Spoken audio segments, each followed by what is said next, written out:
So ayan mga kainday, tayo po ay sasaglit dito sa basurahan before going to market. Ano to?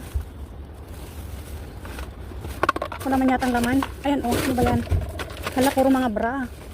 Ayan oh, ang daming bra. Hala. Tapos meron pa dito oh. Hala, akala ko. Ano ba to? Hala oh. Hala, isang supot ng mga sapatos, sanda.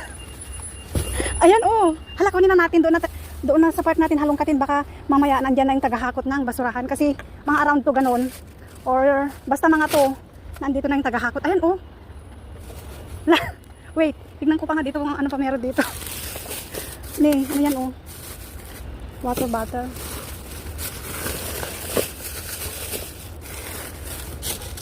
Ni, andyan na yata. Ano ba yan mga box na yan? May laman ba ito pang bata? Ano ba yan? Ano ba ito? Ayan o. Oops. Aquarium. Para sa isda. So ayan lang, tignan natin yung sapatos. Wala pa naman yung taga ano. Ay mga sandal pa pala. Ano yan o? Ba yan? Ayan siya, okay pa ito. Ayan.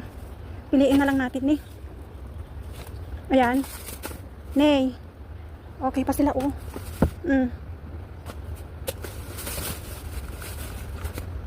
Ito naman black. Pwede pa ito. Kailangan mo lang siyang punasan. Ayan oh. Ito naman nagbabakbak na. Yun na yung pwede. Ayan. Ito oh, size 37. Hala, ang cute oh. Oh my god. Ito din, pwede din ito. Kailangan mo lang siyang mga punasan mo lang, okay na. Ayan oh, mga white na sandal. Ayan oh, pang samba. No? Ayan. Hindi naman na pwede yan. Itong black, original ito kasi yan, tingnan mo Paris. Roger Viver, ano ba yan? Paano ba ang bigkas niyan? Hindi ko alam, Randa. Ito okay din ito. Hindi siya nagbabakbak. Kunin ko nga ito, parang kasya sa akin. Ito din, simple.